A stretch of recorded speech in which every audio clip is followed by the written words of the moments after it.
noite a todos. Quero agradecer aqui a presença dos acadêmicos na sala do Zoom da Academia Brasileira de Música, agradecer a equipe da Academia Brasileira de Música, aí comandada pela Valéria Peixoto, e também agradecer aos que nos assistem pelo canal da ABM no YouTube. Encontros ABM é uma série composta de entrevistas, palestras, mesas redondas, que, para o ano de 2021, tem por tema central, música e educação.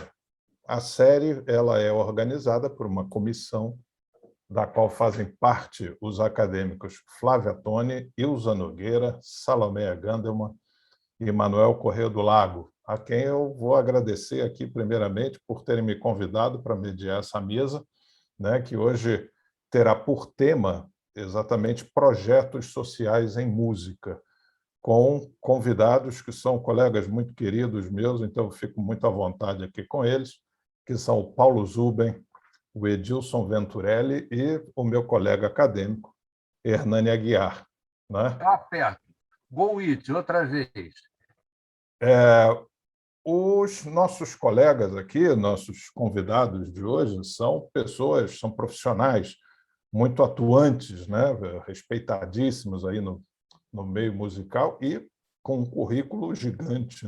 Quer dizer, então, eu, evidentemente, precisei resumir bastante o currículo deles, pois eles fazem muitas coisas, atuam aí em várias frentes.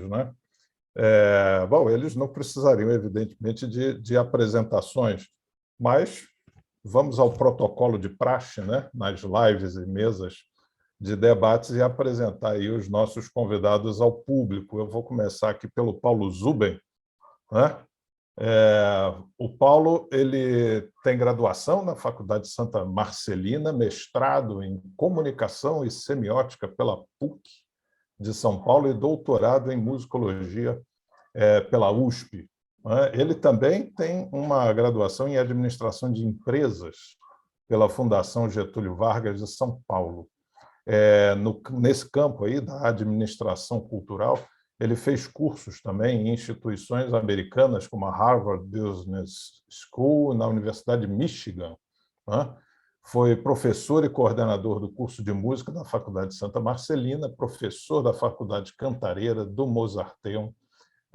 Desde 2008, o Paulo é diretor artístico e pedagógico da Santa Marcelina Cultura, que é uma organização social que se responsabiliza pela gestão de várias instituições culturais de São Paulo, dentre elas a Escola de Música do Estado de São Paulo, a EMESP, pelo Teatro São Pedro também, e pelo Projeto Guri, na parte da capital e da Grande São Paulo, e é nessa condição de diretor do Projeto Guri, que é um dos grandes projetos de ensino musical de São Paulo, que o Paulo está conosco aqui.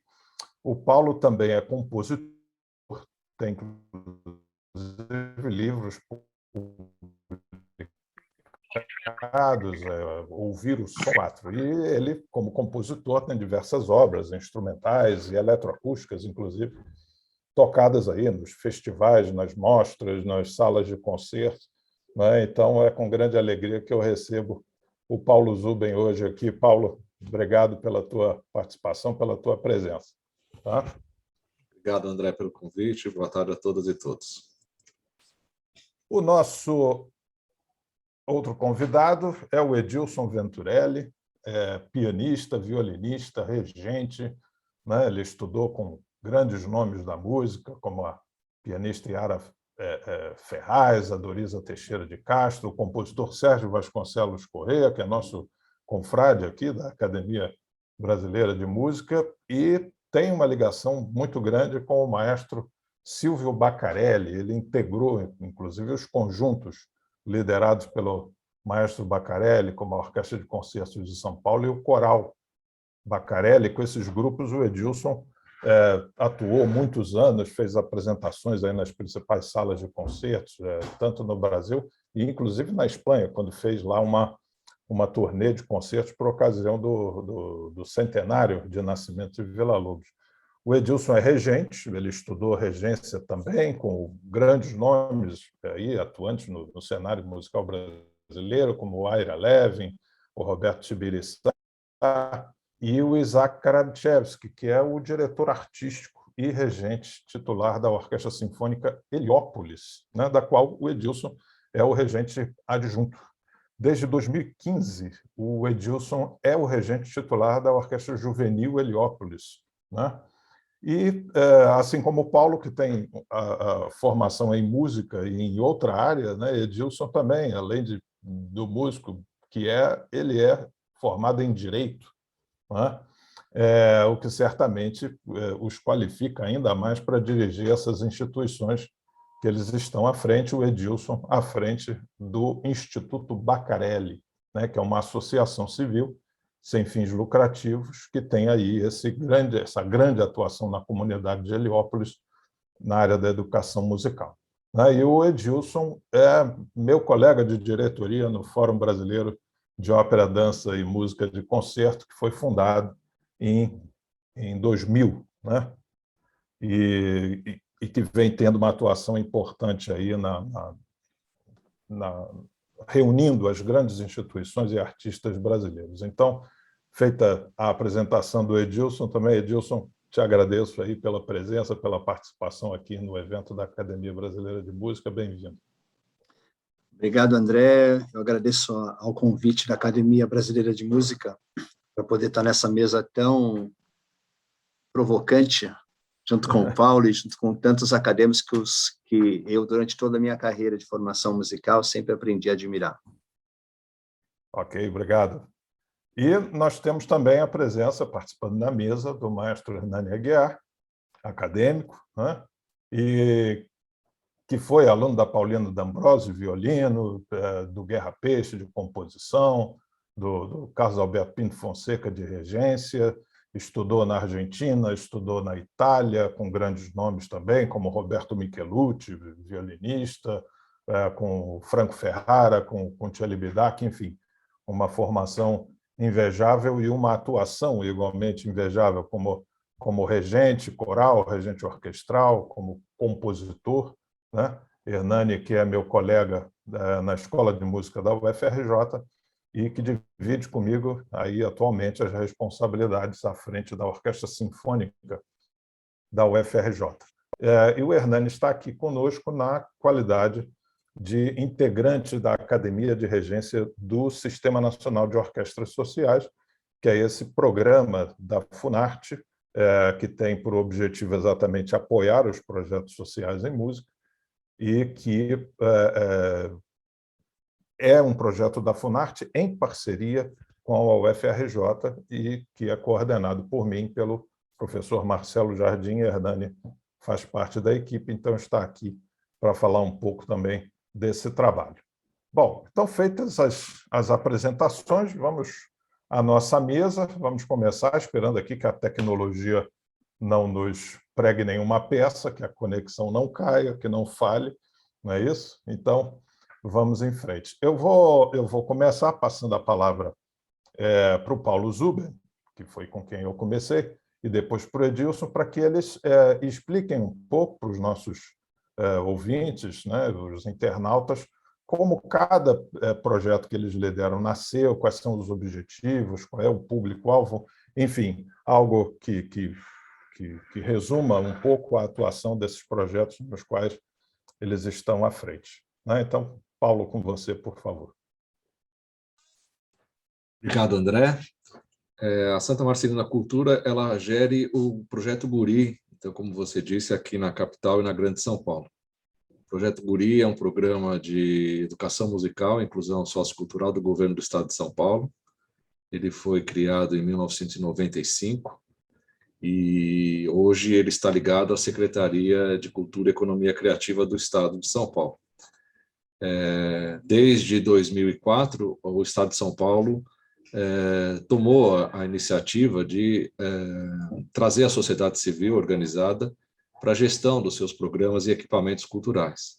Então, aqui em São Paulo, nós temos a adoção do modelo das organizações sociais e, por isso, então, a Santa Marcelina Cultura, que é uma entidade sem fins lucrativos, com a missão de formar pessoas, ela assumiu a gestão do Guri na capital e na Grande São Paulo a partir de 2008.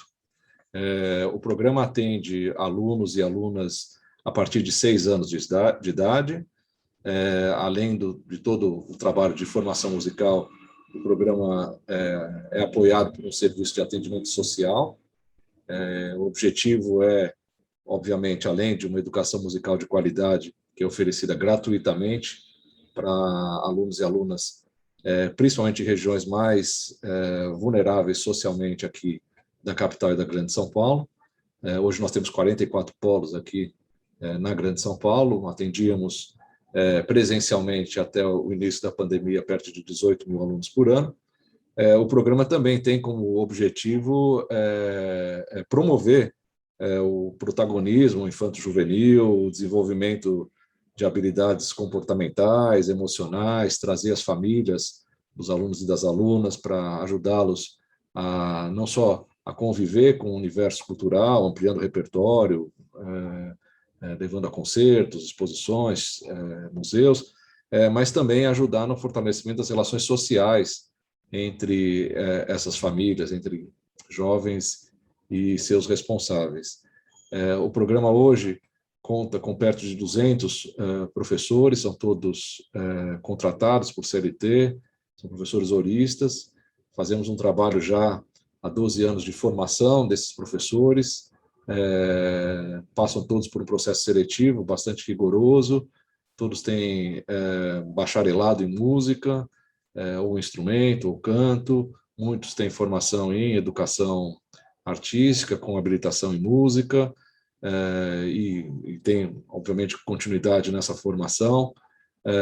Acho que o principal desafio que o programa tem é o trabalho de ensino dentro de desafios muito grandes, que são, neste momento, depois da pandemia, intensificados pela dificuldade que nós tivemos de trabalhar à distância, né? A realidade dos nossos alunos é de uma renda muito, muito baixa dentro das famílias, pouca condição de receber conteúdo online, e isso trouxe um desafio bastante grande para o programa. A gente pode falar um pouco sobre isso, né? O efeito da pandemia nos projetos sociais, mas é esse desafio que nós enfrentamos nesses 2 últimos anos, e a gente espera, obviamente, que a partir de agora, com o retorno das atividades presenciais, a gente possa reintegrar esses alunos que participaram do programa até então, e também adotar um pouco da mudança que a pandemia trouxe, que são as atividades virtuais, né? A gente realmente teve que adaptar a realidade do programa, com publicações, aulas, conteúdo aberto, conteúdo nas redes sociais, sistema EAD de formação, enfim, isso tudo foi um aprendizado muito grande que nós tivemos durante a pandemia. O programa tem um alcance hoje de mais de 1 milhão de visualizações dos seus conteúdos. Então, se por um lado tem uma ampliação de público, por outro lado preocupa bastante porque a gente tem situações familiares que presenciamos aí durante a pandemia bastante graves. O programa fez todo um trabalho de oferecimento de cestas básicas, de alimentação e produtos de higiene. Foram mais de 7 mil cestas básicas, mais de 2.200 famílias que foram beneficiadas, porque a realidade realmente dos alunos e das alunas era bastante desafiadora. Então, nós estamos aí recuperando o entendimento de que temos um novo caminho a percorrer daqui para frente, mas é um programa que está muito estabelecido aqui em São Paulo. Realmente ele tem uma atuação bastante ampla, e juntamente, como você falou, com a Escola de Música do Estado e com o Teatro São Pedro, a gente hoje cuida de um ciclo de formação, né, que vai desde aí, então, da iniciação musical, através do Guri, e no caso específico da Santa Marcelina, chega até em nível superior com a Faculdade de Santa Marcelina. Então, o nosso desafio é fazer com que esse sistema todo se integre e possa oferecer a alunos de uma maneira democrática e até gratuita, né, a formação musical de qualidade que nós entendemos ser um direito de todas e todos. Obrigado, Paulo. Vou passar agora para o Edilson, que lá no Instituto Bacarelli tem uma história também muito própria, muito peculiar. Quer dizer, o guri se espalha aí por 44 núcleos pelo estado, enfim, é um projeto que tem uma amplitude grande. O Instituto Bacarelli ele é focado na comunidade de Heliópolis, e eu sempre que converso com o Edilson sobre isso, é sempre muito emocionante, inclusive, saber como foi que o maestro Bacarelli criou esse projeto, que hoje é um dos mais importantes, junto com o Guri, junto com o Neo Gibá, no Brasil. Então, o Edilson sempre nos conta essa história e sempre nos emociona com a história do Bacarelli. Edilson, por favor. André, nosso projeto é um projeto muito modesto, perto de todos os números que o Paulo apresenta do Guri, até por não ser um projeto de governo, é uma ação 100% privada. Ela nasceu, como você disse, de uma decisão, né, de uma ação do maestro Silvio Bacarelli. Eu costumo até dizer a todo mundo, hoje, inclusive, é aniversário do mestre Bacarelli, se aqui na Terra tivesse, estaria completando mais um ano de vida, então fica aqui a nossa homenagem ao nosso querido mestre. O maestro, em 1996, assistiu um incêndio na favela de Heliópolis pela televisão. Para aqueles que não sabem, o maestro Bacarelli foi padre. O que o levou ao sacerdócio foi a música. Ele era um amante e um exímio compositor e intérprete de música sacra. E, num determinado momento, quando a Igreja Católica fez opção por um outro tipo de música, ele resolveu que o caminho dele não era mais na igreja, porque o sacerdócio dele era a música e não a liturgia católica.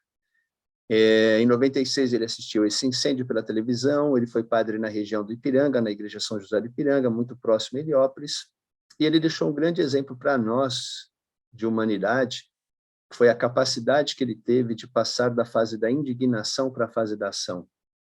Eu costumo sempre dizer que eu espero que a grande maioria de nós, ao ver um ser humano puxando uma carroça ou dormindo ao relento, a gente se incomode, que a gente ainda consiga ficar indignado com isso. Mas a maioria de nós se sente pequenininho demais para fazer qualquer coisa que possa mudar essa realidade. Então, a gente costuma parar na fase da indignação. O maestro partiu da indignação, foi para a ação, procurou uma escola na favela de Heliópolis. Eu até digo que o projeto nasceu abençoado, porque vindo do Ipiranga e subindo na Estrada das Lágrimas, ele parou na primeira escola pública que encontrou, e essa escola tem como patrono Luiz Gonzaga do Nascimento Júnior, famoso Gonzaguinha. Então, ele já parou numa escola que tinha como patrono um músico. E ali, depois de alguns meses, convenceu a diretora a lhe separar 30 alunos para que ele começasse a ensinar música clássica. Começou com uma pequena orquestra de cordas, isso em 1996. De lá para cá, desde 2005, ele começou dando aulas em 96 lá na sua empresa. Em 95, nós nos mudamos para o território da favela. Em 2009, inauguramos a nossa sede própria, um prédio totalmente projetado e pensado para ser uma escola de música. Então, nesse aspecto, é uma experiência muito bacana, porque você pode estar numa sala dando aula, ter uma tuba ou um trompete na sala do lado e você não percebe que a pessoa está lá. Isso é um sonho, porque eu cresci ouvindo, estudando música com todas as interferências sonoras dos meus colegas do lado, né? Então, a gente se orgulha muito de ter esse prédio, essa infraestrutura para o ensino da música clássica, da música erudita, no território da favela. Nós estamos estabelecidos na favela de Heliópolis. E fica aqui o convite para todos os acadêmicos e para todos os internautas que queiram conhecer o Instituto Bacarelli. Será uma honra e um prazer lhes receber. Desde o início, o André, nós nos preocupamos em oferecer o mais para quem tem menos. Nós acreditamos que a verdadeira inclusão social se dá dessa forma. Então, nós montamos um time de professores do mais alto nível, sempre nos preocupamos em estar cercados de bons profissionais, tanto que o nosso diretor artístico e maestro titular da nossa orquestra é simplesmente Isaac Karabichevski, talvez um dos maestros mais antigos que a gente tenha em atividade hoje no Brasil. Temos um time de professores, a sua grande maioria formados fora do Brasil, e não é por acaso, não. É porque nós queremos que os professores sejam modelos, sejam exemplos a serem perseguidos pelas nossas crianças. Nós queremos ter no Instituto profissionais bem remunerados, profissionais felizes com a sua carreira, de forma que eles possam inspirar as crianças a enveredarem pelo mundo da arte, pelo mundo da música.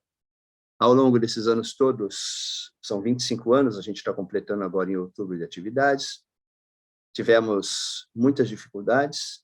Se manter vivo como uma instituição privada, sem orçamento público, sem dinheiro na nossa conta vindo direto do governo, é sempre um desafio, mas foi o caminho que nós escolhemos, ter a dificuldade do financiamento e a autonomia do pensamento, a autonomia da ação, né?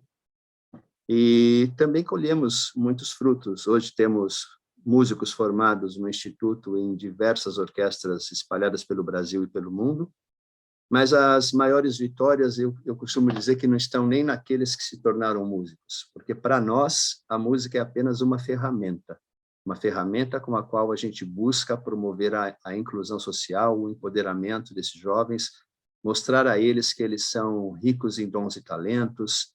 Uma criança dessa, se ela pode estar no palco da Sala São Paulo, no palco do Teatro Municipal de São Paulo, se apresentando e sendo aplaudida, ela passa a acreditar que ela pode ser o que quiser na vida. Isso é a nossa verdadeira missão. Se eles quiserem se tornar músicos, nós estamos tranquilos, porque sabemos que a orientação que eles recebem é muito bacana e vai lhes possibilitar o caminho da música. Mas as grandes vitórias realmente se dão no campo social.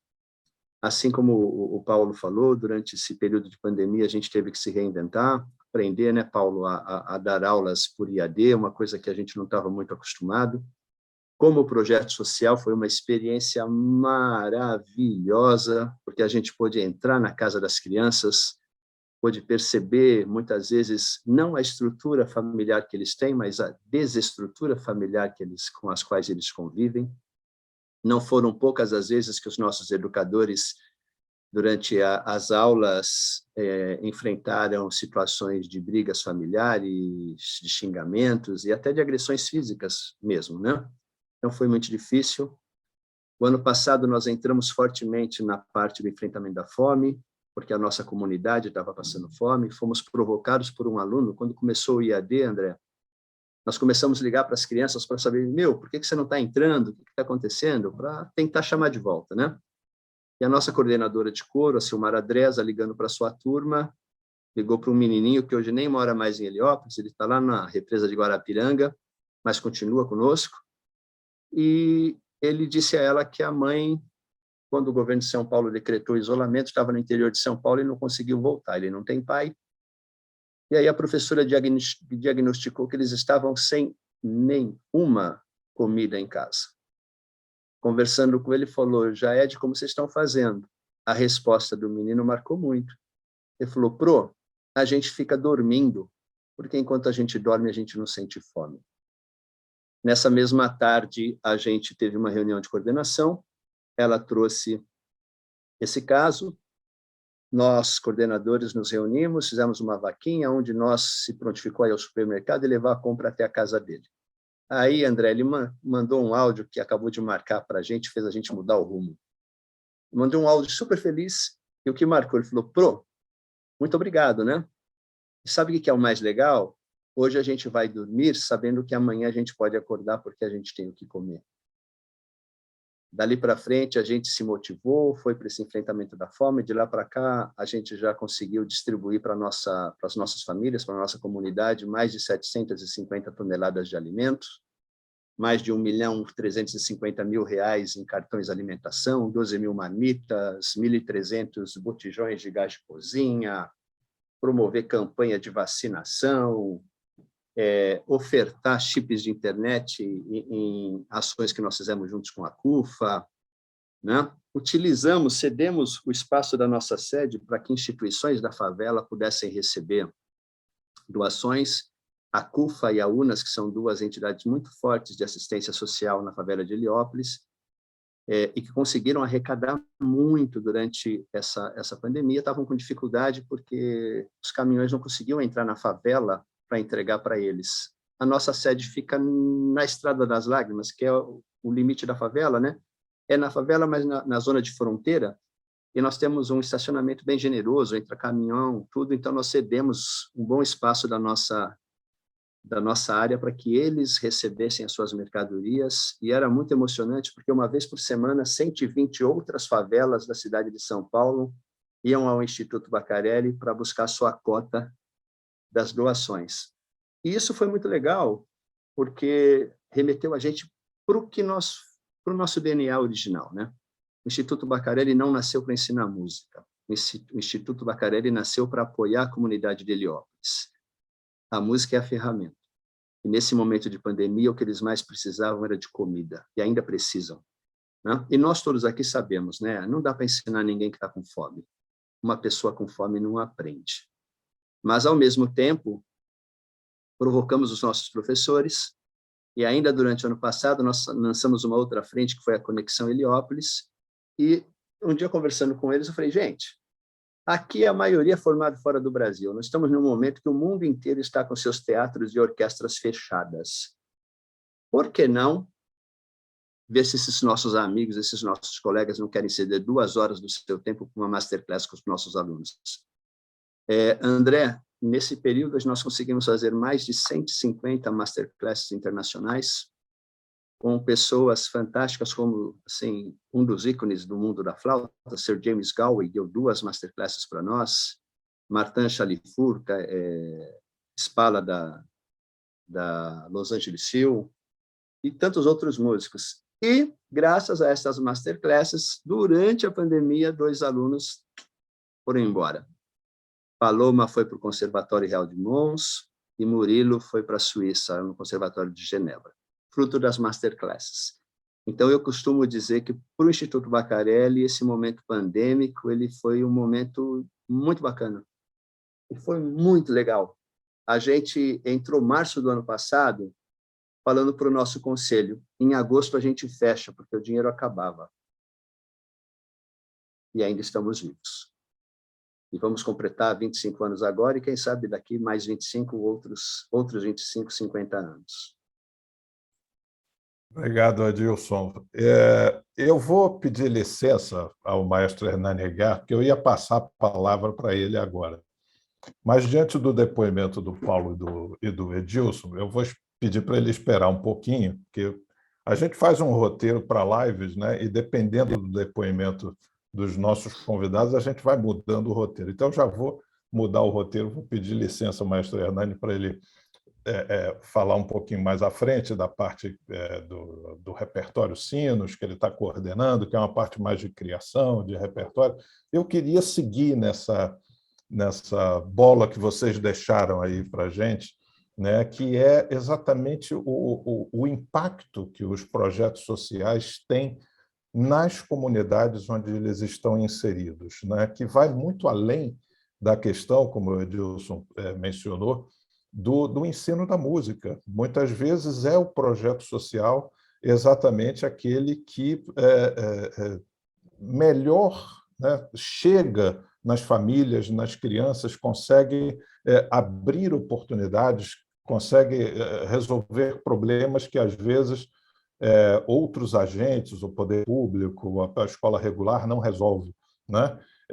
Então, eu queria, até juntando com o que o Paulo mencionou, né, e Edilson também, que é esse impacto da tecnologia, que, se por um lado a gente foi jogado, né, para esse meio virtual, estamos aqui no meio virtual conversando, isso abriu um mundo extraordinário, né, de contatos entre as pessoas e possibilidades de, por exemplo, ter uma masterclass com James Galway.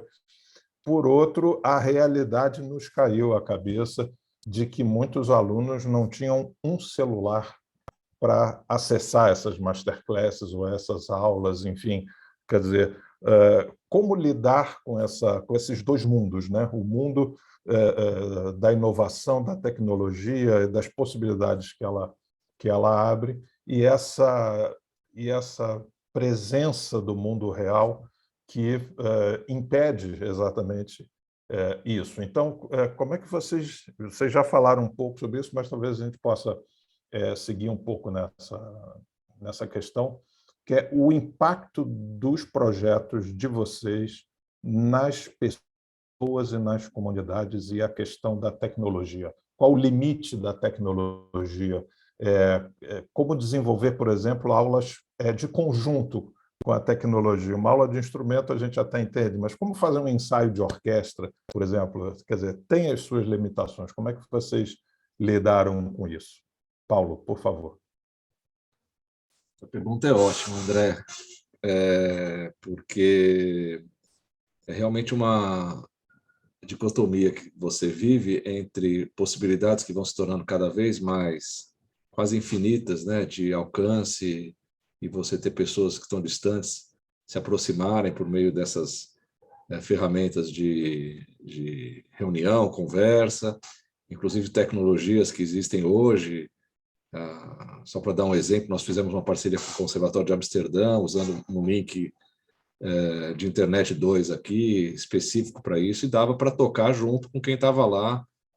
Tinha um delay de microsegundos e você tocava junto, né?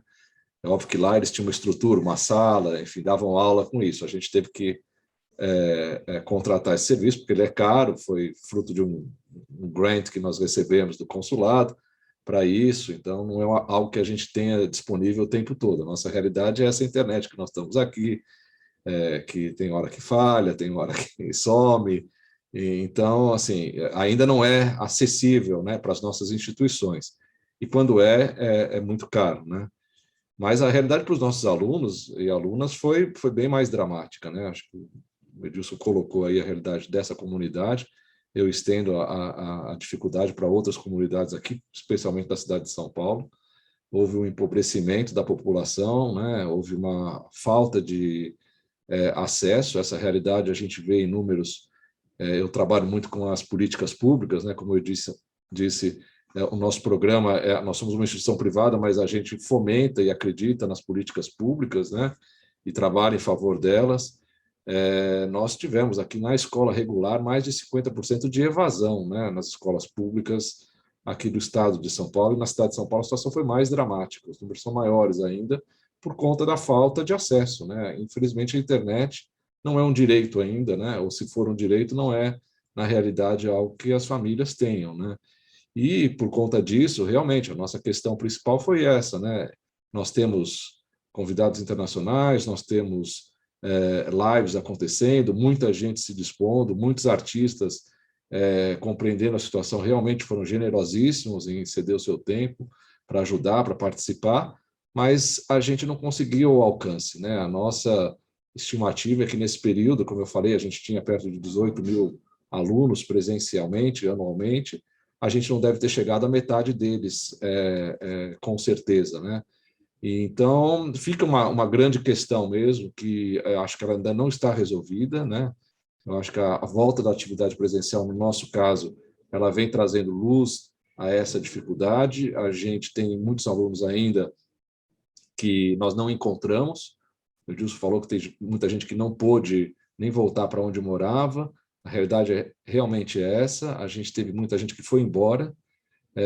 Nós tivemos aqui, no caso da EMESP, muitos alunos que saíram de São Paulo, impossibilitados de viver aqui em São Paulo, sem trabalho, né? Principalmente o grupo que nós atendemos, que está mais ligado à música popular, né? Com o fechamento de todas as atividades culturais aqui, e bares, restaurantes e outras casas onde boa parte deles trabalhavam.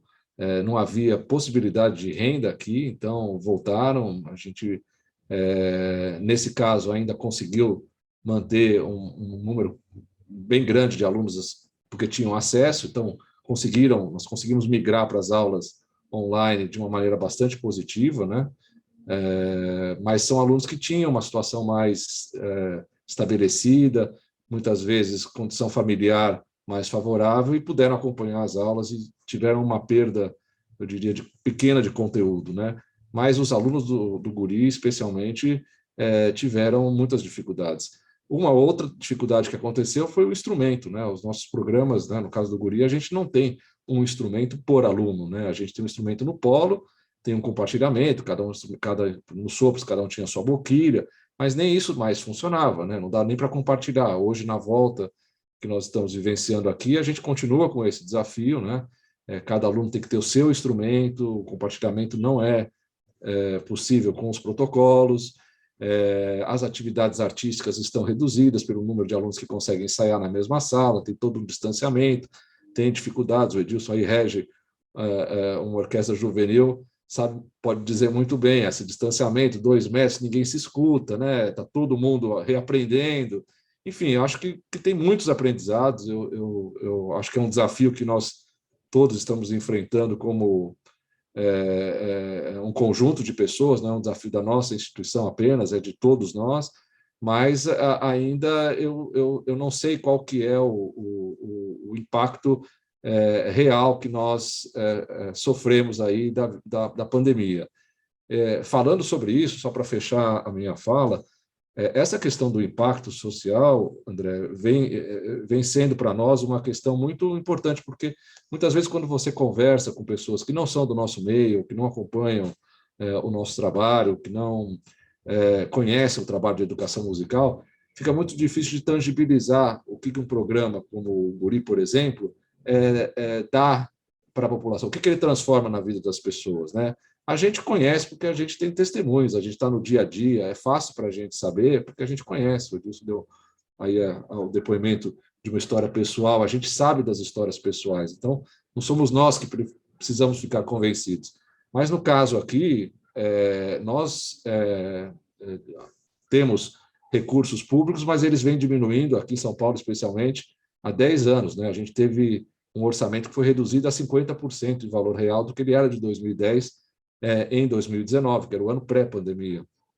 E nesse ano, acho que foi uma providência aí, nós havíamos acabado de fazer uma pesquisa com um instituto aqui de São Paulo, chamado IDES, Instituto do Desenvolvimento do Investimento Social, e é uma pesquisa de retorno, que monetiza esse retorno social, né? Então, é feita uma valoração desse impacto social, e o retorno de cada R$1 investido no programa é de R$6,5. É um número que funciona muito bem para investidores, para o governo, para a Secretaria de Planejamento. E com esse dado, a gente conseguiu reverter um corte que estava aqui para acontecer nos orçamentos da cultura aqui do Estado, de mais de 24%, né? Porque você começa a demonstrar evidências de que o trabalho existe. Não para a gente, né? Mas para tomadores de decisão, muitas vezes do setor privado mesmo, mas principalmente do setor público. Então, eu acho que é muito importante, isso também é um aprendizado para nós, né? A gente nunca viveu com essa preocupação, mas agora a gente precisa mostrar as evidências da transformação que causa. E não é para a gente se convencer, é para realmente, numa situação desafiadora como nós estamos vivendo, demonstrar que esses programas realmente transformam a vida das pessoas, transformam positivamente, seja com esse tipo de mecanismo de cálculo que eu falei, que é o retorno SROI, aí, o retorno do investimento social, mas também com outras ferramentas que nós temos, né, do impacto. Nós estamos terminando uma pesquisa com a FAPESP e a Unesp aqui sobre o desenvolvimento cognitivo dos alunos de 7, 8 e 9 anos que frequentam o Guri comparado com outros alunos, né? Uma pesquisa aí financiada pelo grupo da Unesp e com financiamento da FAPESP, com médicos, enfim, é outro tipo de evidência, né? Que há realmente um desenvolvimento cognitivo maior. Outro trabalho que a gente está fazendo em parceria com a Secretaria Municipal de Educação é a medição de assiduidade e também de desempenho escolar dos alunos que frequentam os programas e aqueles que não frequentam. E aí também a gente tem perto de 13% de diferença aí nas avaliações dos alunos que estão nos programas de educação musical. Então, a gente precisa juntar tudo isso, né? E a nossa narrativa precisa fortalecer o entendimento aí dos tomadores de decisão de que esses programas são um investimento, né? E, obviamente, como o Edilson falou, a música é uma ferramenta para essa transformação que a gente almeja, né?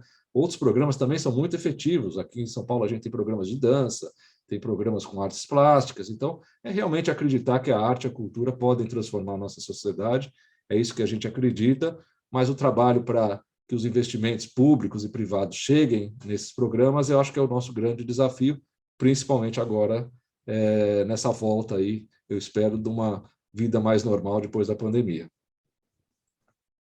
Obrigado, Paulo.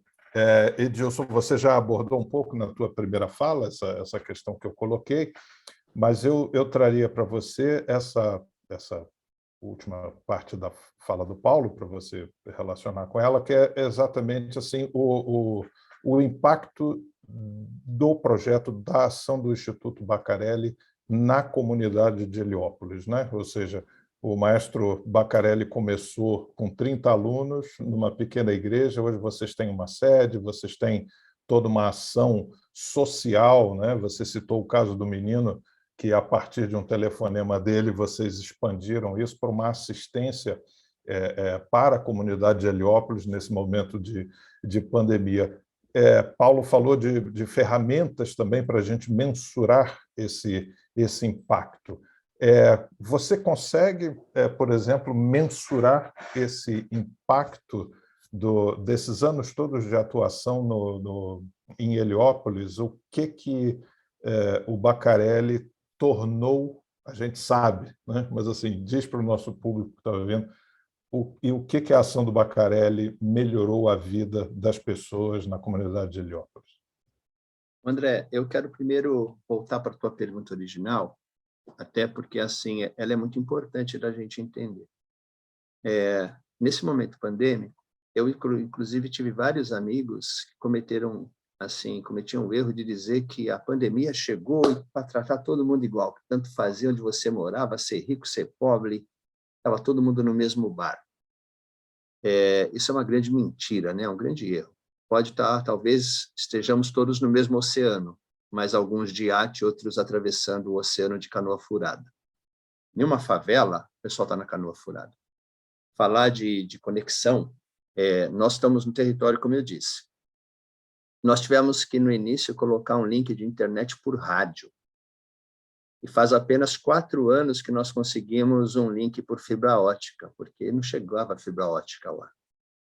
As teles, as grandes companhias, não investem nas comunidades, não? Assim, eles investem onde podem ter retorno financeiro.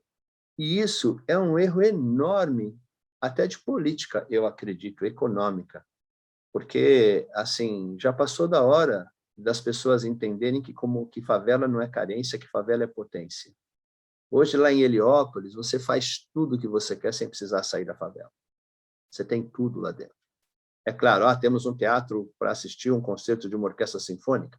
Ainda não. No futuro, a nossa sede vai ter o único prédio que está faltando a gente construir, né?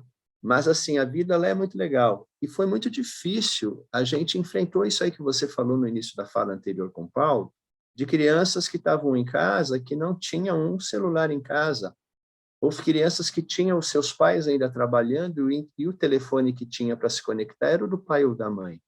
E aí a gente vê os nossos governantes dizendo que todas as crianças tiveram oportunidade de aprendizado durante esse tempo. Eu lembro de uma vozinha que chegou na nossa secretaria, ela ficava com 4 netos sob a tutela dela durante o dia. Ela tinha um celular com a tela quebrada. E aí o nosso pessoal falou, como a senhora faz com a escola, não é conosco? Ela falou, minha filha, eu dou meia hora o celular para cada um. Como é que essa criança vai aprender, Paulo? Aqui na minha casa, graças a Deus, o meu filho tem ele tem o seu quarto. No momento da aula, ele vai lá para o quarto dele, se conecta, eu tenho uma assinatura de internet, e, bem ou mal, ele está tendo aula. A gente está vivendo uma geração que lá na frente a gente vai ver os impactos, né? Primeiro, de aprendizado. Segundo, de sociabilidade. Eu tenho perto de 60 anos. Esses 2 anos significam quanto da minha vida? Para uma criança de 4 anos, o Instituto começa a atender crianças a partir dos 4 anos, 2 anos, gente, é 50% da vida dessa pessoa. Seria a mesma coisa que se eu tivesse passado 30 anos da minha vida em isolamento. A gente está formando uma geração de crianças que aprenderam que o normal é não abraçar, é não beijar, é não dar a mão, é não chegar perto do seu colega, é não ter amigos, porque ela vive dentro da casa dela com a família dela. Quais os impactos reais que isso vai trazer para a nossa sociedade daqui para frente? Não? Eu tenho um receio muito grande, assim, se o nosso Estado vai ser eficiente em diagnosticar essas questões e, principalmente, se ele vai ser eficaz no tratamento dessas feridas que a pandemia está deixando. Na nossa comunidade, esse momento foi muito difícil. A gente, infelizmente, Paulo, a gente não teve acesso a essa internet que você teve. Então, a gente não conseguiu com que nenhum grupo praticasse música pela internet, tocando ao mesmo tempo, né? E a gente sabe, né? Dar aula por internet substitui a não possibilidade da aula presencial. Mas professor Paulo Bozizio, que é um dos maiores mestres da escola do violino, que eu me orgulho muito de ter o professor Pedro Delaroli, seu discípulo, lá com a gente, e com a EMESP também, com o Zubem lá, né? Pela internet você consegue trabalhar sonoridade, você consegue trabalhar refinamento, é impossível. Vamos para a primeira, agora vamos descer. Pela internet você consegue colocar o violino no ombro de uma criança, colocar o arco na mão de uma criança e fazer a forma, não deixar ter tensão, não deixar ter postura errada, também não dá. Então, graças a Deus, no nosso mundo, a internet não nos substitui. O contato do homem com o homem, do olho no olho, da sociabilidade, ela é fundamental para a formação de um músico, para a formação de um artista. Voltando para a segunda pergunta, Paulo, você fala dos impactos. Uma coisa que marcou para mim, eu estou no Instituto desde... Eu tenho 57 anos, eu tenho 44 de trabalho com o maestro Baccarelli. Comecei a trabalhar com ele, eu tinha 13 anos, cantando no seu coro. Naquela época não existia o ECA.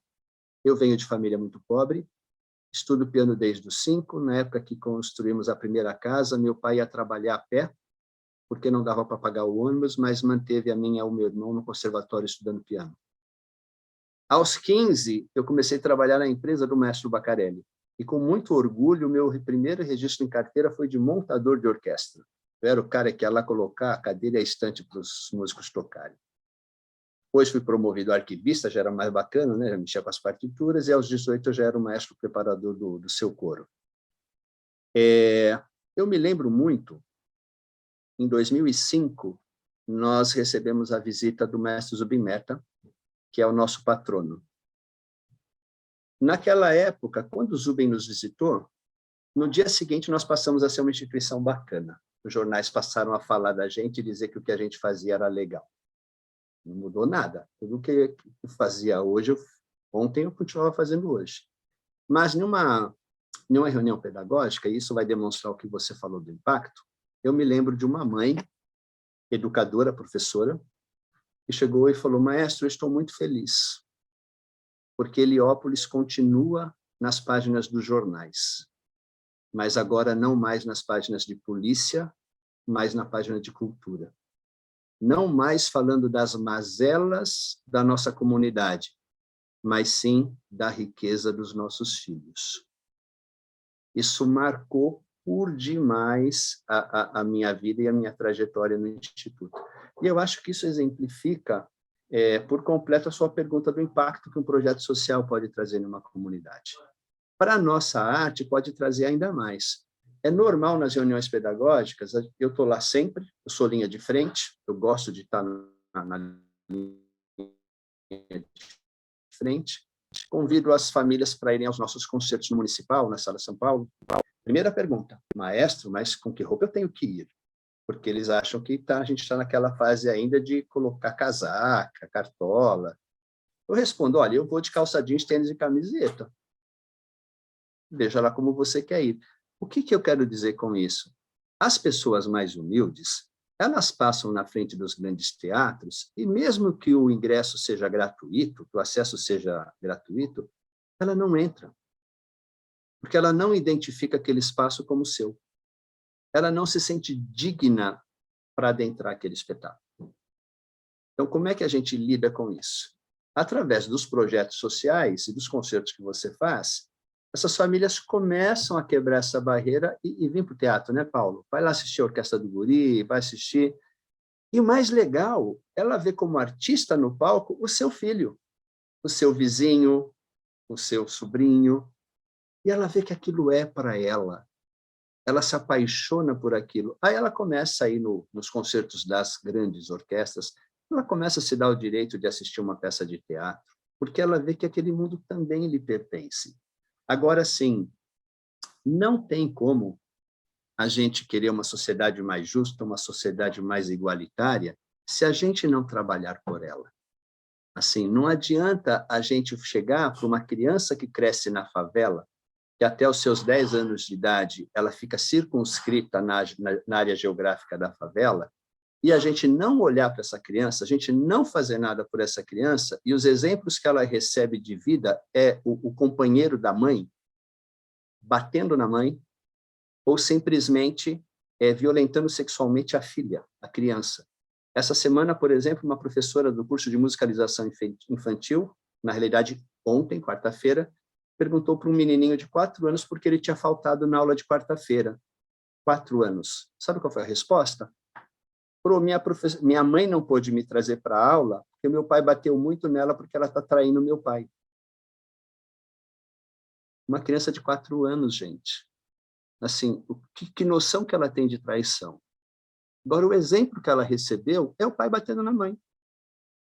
Só que um dia essa criança cresce e atravessa a rua, ela cruza a fronteira.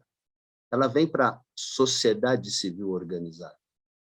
A gente nunca olhou por eles, a gente nunca fez nada por eles, e a hora que ele atravessa a fronteira, você fala, agora você tem que ser um cara bacana, tá?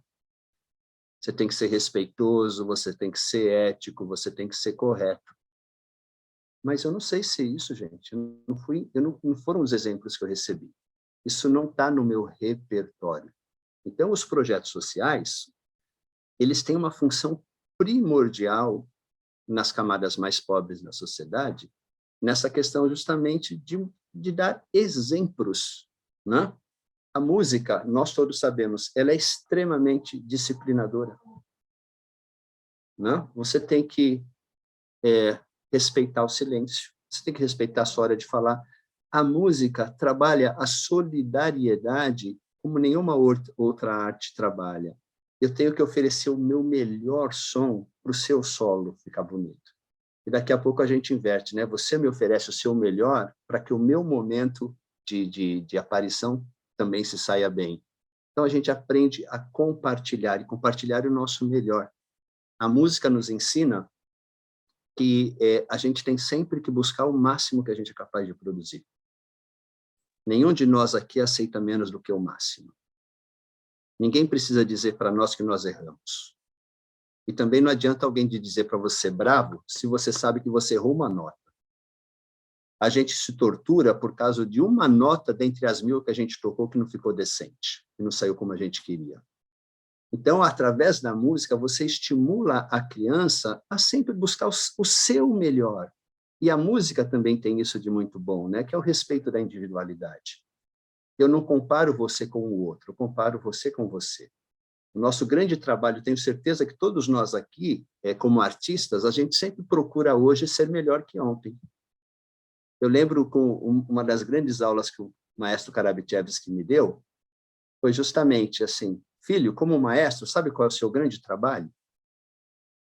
Cada dia ouvir mais e melhor. Isso é o que você tem que buscar. Ou seja, a gente ensina através da arte para a criança que ela tem capacidade, que ela tem potencialidades e que ela deve sempre oferecer o seu melhor. Ela deve sempre buscar o seu melhor. Aí você começa a ver a criança sendo melhor na escola. Com certeza esse resultado vai vir na pesquisa que o Paulo está fazendo junto com a Unesp e com a FATESP. Por quê? A gente aprende a ouvir melhor. Não é ouvir mais, é ouvir com melhor qualidade. A gente desenvolve um raciocínio lógico-matemático, porque a gente está lendo partitura que nada mais é do que lógica matemática o tempo inteiro. né? Eu me lembro, Paulo falou que eu sou formado em Direito, eu já fui estudar Direito mais velho, era fantástico, porque chegava nas provas, não é que eu lembrava da matéria, eu ouvia o professor falando, por causa da memória auditiva que a música me desenvolveu.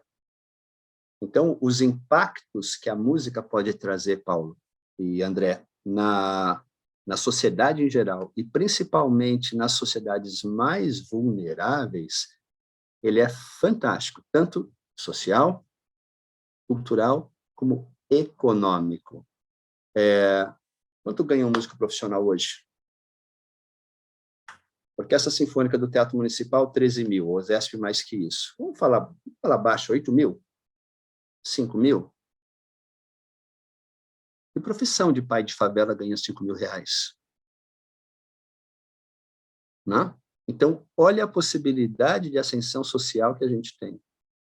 Né? Através da educação musical, a gente consegue quebrar ciclos de miserabilidade das famílias. Se você educa, se você investe em educação, você não precisa dar vale leite, você não precisa dar vale e vale e vale e vale, porque você dá autonomia para a pessoa para que ela conquiste o seu espaço. Gente, eu tenho um problema, eu falo demais. Toca aí, André.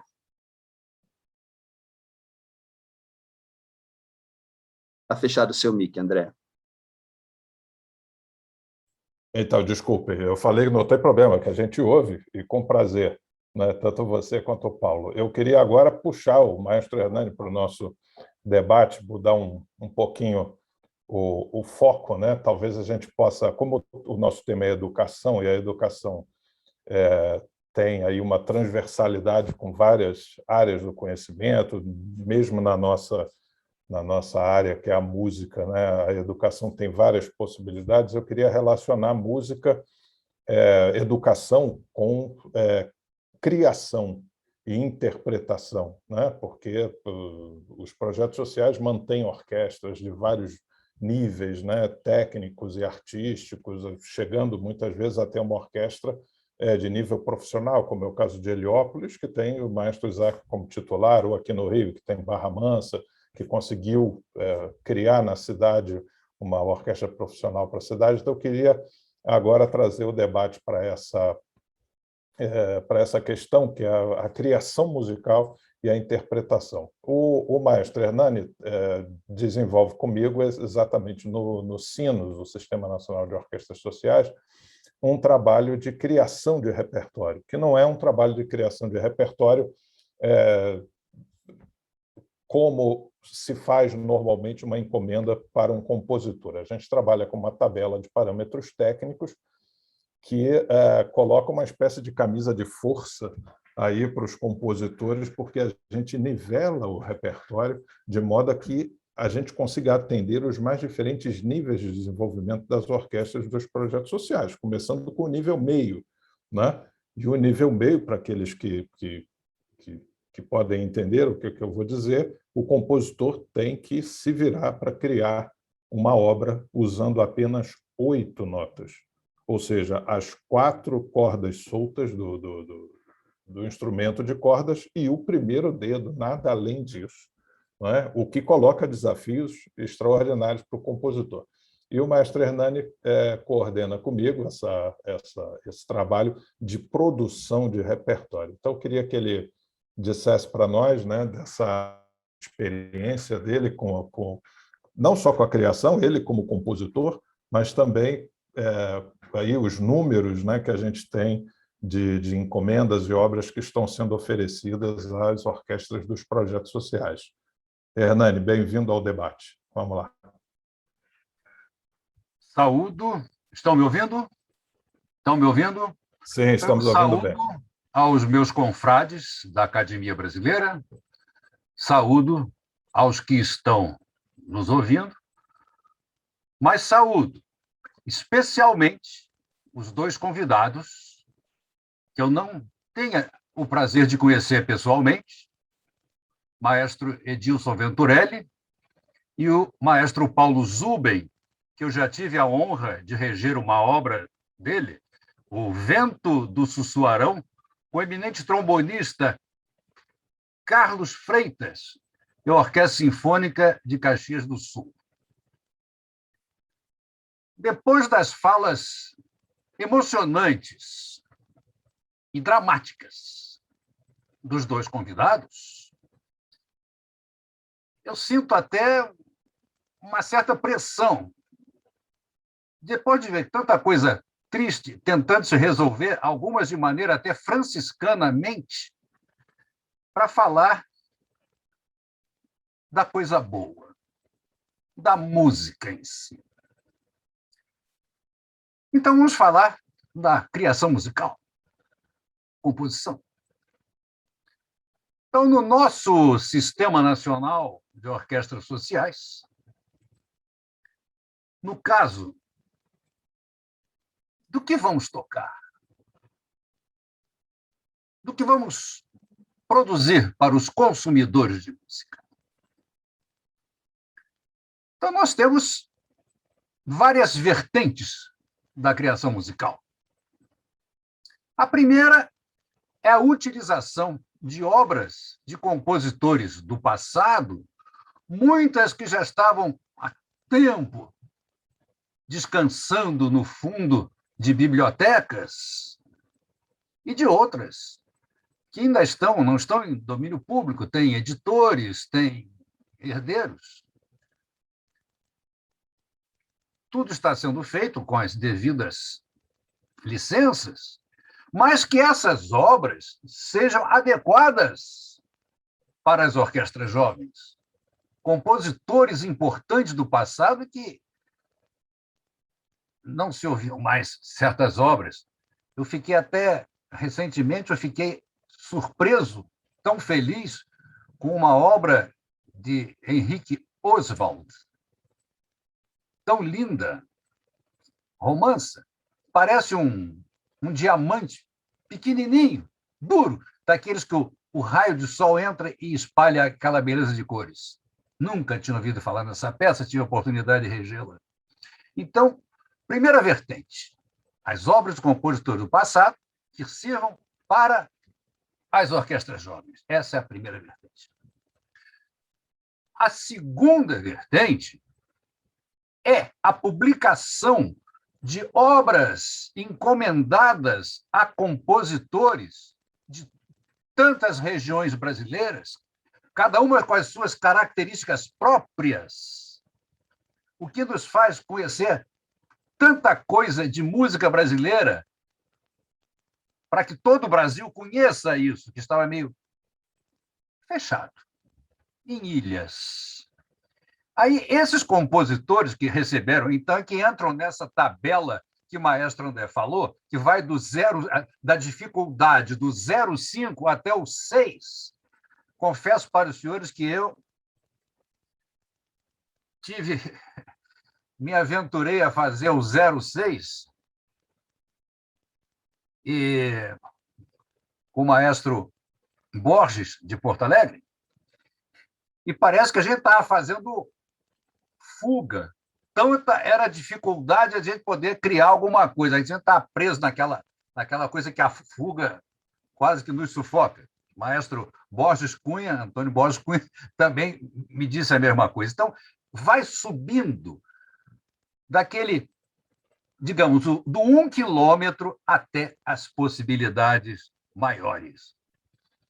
E chamando, isso é que eu falei antes, chamando de várias regiões, começam a chegar várias características para conhecimento de todo, que os gaúchos conheçam alguma coisa com cheiro de Amazônia. Essa é a segunda vertente. A terceira vertente, arranjos, transcrições, elaborados a partir de obras para outros instrumentos, para outros grupos, até para piano, e nisso se destacam as transcrições do Guia Prático de nosso pai, Villa-Lobos, e de peças fáceis para piano com temática jovem, com temática infantil, e com mais uma possibilidade. Muitas obras com uma redução para piano, que às vezes um conjunto, um núcleo, ele só tem violinos, ou ele só tem violino e violoncelo, não tem viola, não tem mais nada. Então, tem a redução para o jovem começar a sentir, tocar em conjunto, desde um ritmo único, um andamento único. Isso aí, então, vai servir, inclusive, para as próximas aulas da Academia de Regência. E às vezes, até com um sopro opcional, uma percussão flexível, uma percussão fácil. Essa é a terceira vertente. Então, as formações que se pretende abordar são nada mais nem menos que 5.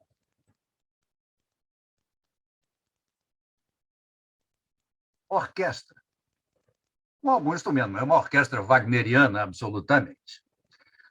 Orquestra de cordas. Mas, olha, pensando em todos esses níveis de dificuldade, orquestra de sopros e percussão, banda. Coro e orquestra e, finalmente, ópera. Sonhando alto. Com isso, nós estamos realmente dispondo de um repertório, coisa que há 5 anos atrás pouquíssima gente pensava. Guerra Peixe já pensava nisso. Isso é uma outra história. Não cabe aqui. Eu sei que, nesses 2 anos, total de compositores abordados, 116. 116 compositores brasileiros. 46 obras encomendadas até agora. E publicadas 176, que podem ser baixadas e obtidas gratuitamente. Então, este é o nosso momento. Ainda não temos 2 anos que estamos nesse trabalho, lamentavelmente, sufocados pela peste chinesa. É só. Obrigado, Hernani. Então, esse trabalho de criação e publicação, que envolve também o repertório histórico, né?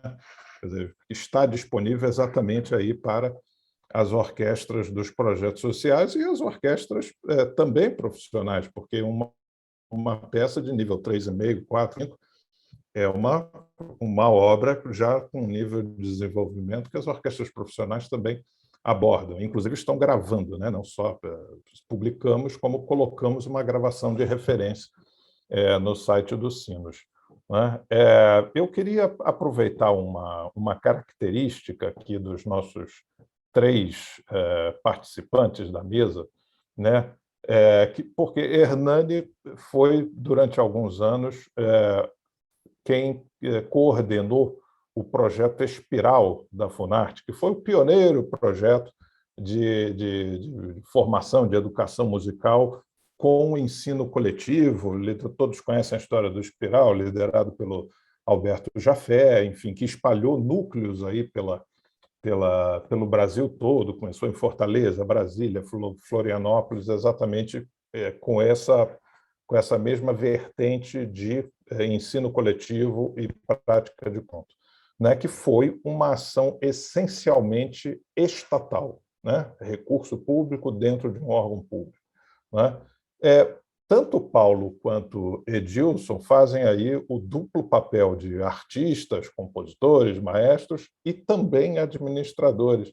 Né? Paulo tem a formação em administração, Edilson a formação em direito. Né? Quer dizer, e uma das coisas que talvez seja uma dificuldade para os projetos sociais, para os gestores dos projetos sociais, lembrando que Heliópolis, Guri, assim como Nelgibac, Barra Mansa são grandes projetos, enfim, mas tem aquele projeto pequeno, aquele projeto que às vezes é ligado a uma associação, uma igreja, um organismo de uma pequena cidade que tem, às vezes, dificuldades na gestão, no acesso a recursos. Então, eu queria trazer para vocês a questão da gestão do projeto público, do projeto social, né? Já que a gente tem claramente aqui com os nossos convidados 3 modelos distintos, né? O modelo estatal, que foi o Espiral, que é o Sinos, né? Nós temos aí o modelo OS, que é uma parceria público-privada, né, que tem suas características próprias, e temos a iniciativa totalmente privada, que faz com que o projeto precise correr atrás dos apoiadores, dos patrocínios incentivados, né? Então, com esses 3 modelos de gestão, o que vocês, enquanto líderes dessas instituições, desses organismos, podem dizer, por exemplo, para aquele gestor de projeto social pequeno que tenha dificuldade, não tenha verba pública, ou tenha verba pública, mas tenha as dificuldades de se lidar com a gestão pública, e com a experiência de vocês de administradores e advogados? Vamos começar pelo Paulo, novamente? Bom, eu queria só, antes, André, de responder aí a sua questão, que é muito importante, talvez aí possa contribuir e ajudar aí muitos dos que estão assistindo. O maestro Hernani falou assim de algo que é um sonho que está acontecendo, né? Esse projeto dos sinos, que você já tinha me passado aí as diretrizes, né? Até em nome da nossa instituição a gente se comprometeu a fazer gravações, também ajudar com isso. Eu acho fundamental o que está sendo feito, né? Eu acho que é uma coisa histórica, porque essa, por exemplo, é uma grande dificuldade que os programas têm, né? Repertório, mas repertório pensado de uma maneira pedagógica, né? E trabalhar criação, trabalhar arranjo, trabalhar com obras do passado que estão sendo reeditadas. Sim, isso é fundamental. A gente tem muita dificuldade com isso, né? Ter material didático, muitas vezes, já é um desafio em si, porque boa parte do material ou ele é produzido pelos educadores, né, por quem tem experiência, isso é muito importante, mas muitas vezes são trazidos de fora. E nem sempre o repertório é o mesmo, a tradição musical não é respeitada, e isso que o Sinos está fazendo realmente é um trabalho louvável, eu acho fundamental. Como eu disse para você, a Santa Marcelina Cultura vai apoiar, ajudar, divulgar e fazer parte com muito orgulho aí de contribuir um pouco com isso também. Então, deixo aqui a minha saudação aí ao maestro Hernani, a você, André, e todos que estão envolvidos pelo trabalho. Acho que é uma política pública que precisa ser incentivada, porque a realidade que eu conheço até um pouco aqui na Grande São Paulo, de outras cidades, não só da capital, mas a gente também atua aqui em mais 39 cidades do entorno da capital, é que muitas vezes os programas na cidade já existem ações musicais, né, como foi dito, existem ações em igreja, existem ações da própria comunidade. O que falta para eles? Aí acho que entrando um pouco na sua questão, André, que não é nem uma questão de gestão, né, e só recursos, né? Muitas vezes ajuda, é o fomento, né? O fomento para coisas que já acontecem, que podem serem melhor realizadas, né? Isso envolve ajuda com compra e manutenção de instrumentos musicais. Isso envolve, obviamente, material pedagógico, que é isso que o Sinos está fazendo. Isso envolve treinamento de professores, né? A gente tem aqui um privilégio de trabalhar, o Dilson falou, dos professores, né, que têm essa vida, muitas vezes, de formação no exterior, mas estão atuando aqui, são músicos da USESP, do Teatro Municipal, jazz sinfônico, enfim, grandes corpos artísticos aqui da cidade de São Paulo. Então, é um privilégio poder ter esses músicos próximos, né? Mas muitos deles ou estão atuando diretamente nas nossas escolas, mas outros não estão atuando, poderiam atuar. Então, esse trabalho de formação, de passar a experiência do ensino do instrumento, do ensino do canto, para outros colegas que estão lá em projetos mais distantes, isso também é fundamental. Eu acho que até, nesse caso, a pandemia pode ajudar. Acho que o ensino à distância tem todas as limitações que nós estamos falando, mas nesse trabalho de formação, nesse trabalho de diálogo, de troca de experiências, esse mecanismo aqui, essa plataforma, ela pode cumprir bem esse papel, né? Ela não é totalmente a mesma experiência do que uma vivência junto, próximo. Fico feliz aqui de ver o Paulo Bozis, que muitas vezes já veio aqui na EMESP e trabalhou com os nossos professores, e Guri. Obviamente não é a mesma coisa ter o Paulo conosco aqui presencialmente numa sala de aula com os nossos educadores, mas certamente, por exemplo, uma fala dele para projetos que estão distantes, às vezes muito longe, com pouco acesso pela distância, Isso é fundamental. Eu acho que isso a Funarte já fez tantas vezes. Eu acho que a gente continuar lutando para que haja recursos para esse tipo de investimento é fundamental. Então, esse fomento é muito importante, né? Acho que o Edilson também trouxe uma questão muito, muito importante que a gente precisa ter sempre, que é não esquecer da paixão que nos faz realizar o nosso trabalho, né? Então, mesmo diante de muitas dificuldades que são geralmente financeiras, às vezes estruturais, perde sala, não sei quem cria um novo programa, te desaloja daquele lugar, você vai dar aula embaixo da escada. Eu acho que assim a gente não pode nunca esquecer por que nós estamos fazendo o que nós fazemos, né? Então, quem está lá com todas essas dificuldades precisa, às vezes, de uma ajuda, né? E acho que essa ajuda está muito relacionada a essa persistência, né? Que temos de fazer o nosso trabalho mesmo em condições muito adversas, né? Eu acho que também, André, ouvindo você falar, e até pela provocação da sua pergunta, eu acredito que isso possa ser uma coisa que a gente possa pensar para frente, né? A gente que está à frente de programas grandes, muitas vezes a gente tem uma dimensão de problemas diferente de quem tem um programa pequeno, mas talvez a gente possa compartilhar um pouco, aconselhar um pouco pela experiência que tem. Então, também acho que isso possa ser uma ação que eu me disponho, certamente a nossa equipe também, imagino que outras instituições fariam a mesma coisa, de poder dividir um tempo para fazer uma conversa, para entender as dificuldades, né? Para poder trocar um pouco de experiência. Eu acho isso muito importante, né? Acho que o desafio um pouco também passa por esse distanciamento, fazer tudo sozinho, né? E acho que, nesse sentido, uma proposta de aproximar as pessoas para ter trocas de experiência, diálogos, tira esse isolamento, que talvez seja o maior drama que a gente vive, né? Muitas vezes a gente não tem com quem conversar, os nossos pares não estão próximos, ou a gente mesmo não cria um ambiente em que você tem uma cultura, a gente tem uma cultura de associação no Brasil muito pequena ainda, né? Então, esse espírito associativo é muito importante para que a gente possa resolver problemas conjuntamente, né? Então, entendo que isso possa ser uma ação muito importante, que talvez possa ser pensado, né? De aproximar e criar diálogos para que a gente possa conversar um pouco sobre esses problemas. Então, acho que o isolamento é muito grande, imagino que muita gente que esteja assistindo agora aqui esteja distante, né, dos grandes centros, das capitais, esteja sozinho, né, com todos os seus problemas, se sentindo sozinho. Então, eu acho que esses mecanismos de aproximação, e aí, de novo, aí a possibilidade de usar Zoom ou outras ferramentas para fazer conversas, são muito importantes também, né? Então, eu entendo que essas dificuldades existem, mas saúdo aí a iniciativa de vocês de tratar um dos principais problemas que nós temos, que são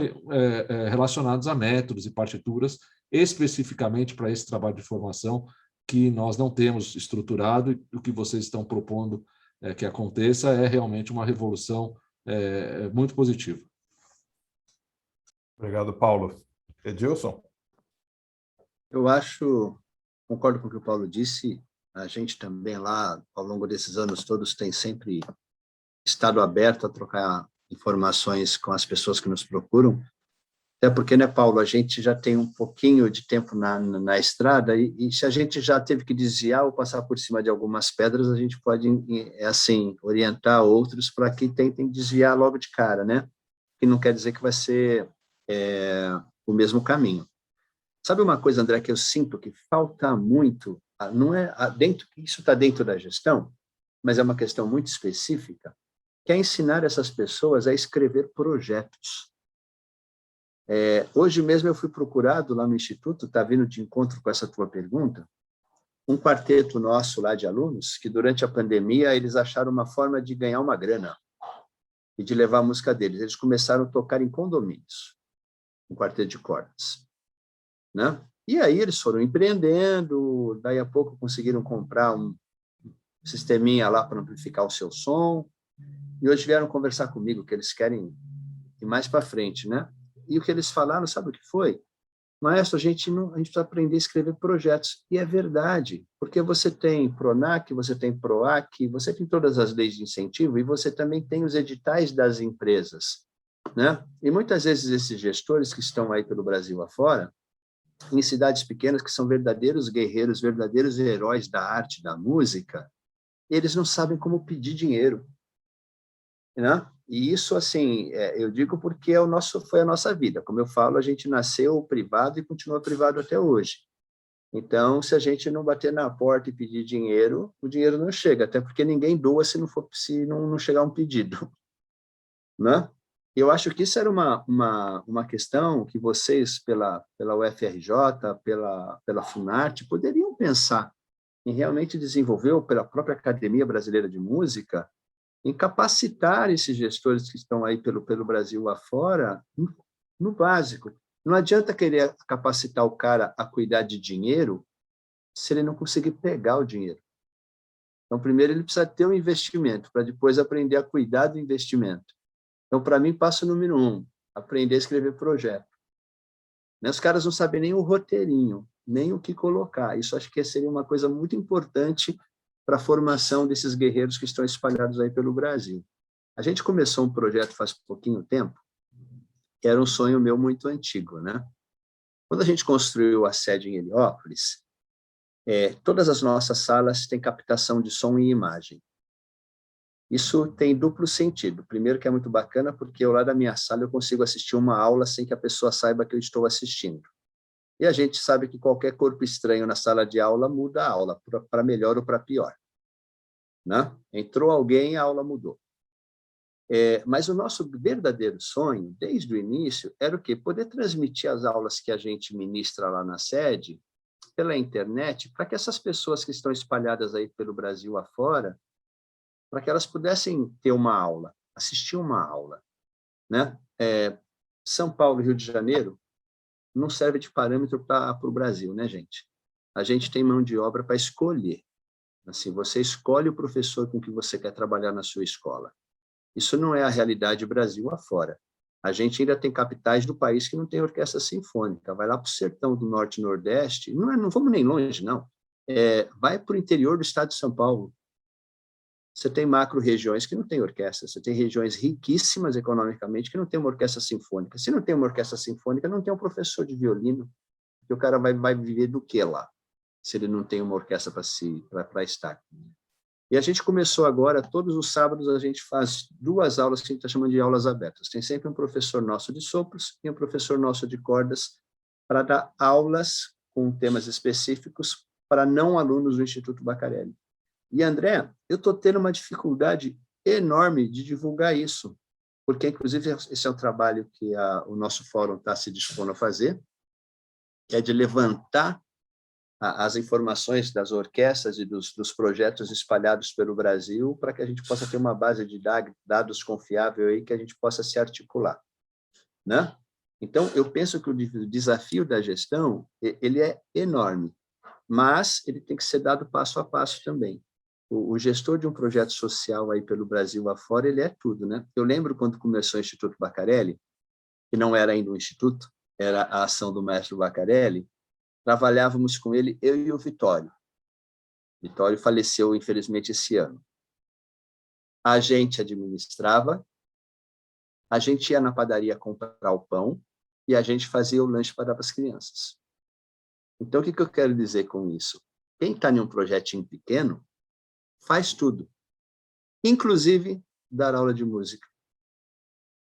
Mas talvez o dar aula de música não seja nem o desafio principal desse ser humano, né? Como é que ele se articula? Como é que ele fala com o poder público local?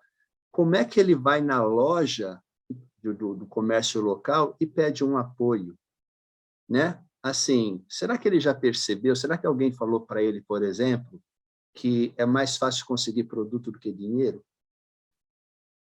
Assim, é mais fácil bater na padaria e falar, me doa 50 pãezinhos por dia, do que falar para o cara, me dá R$100 por dia.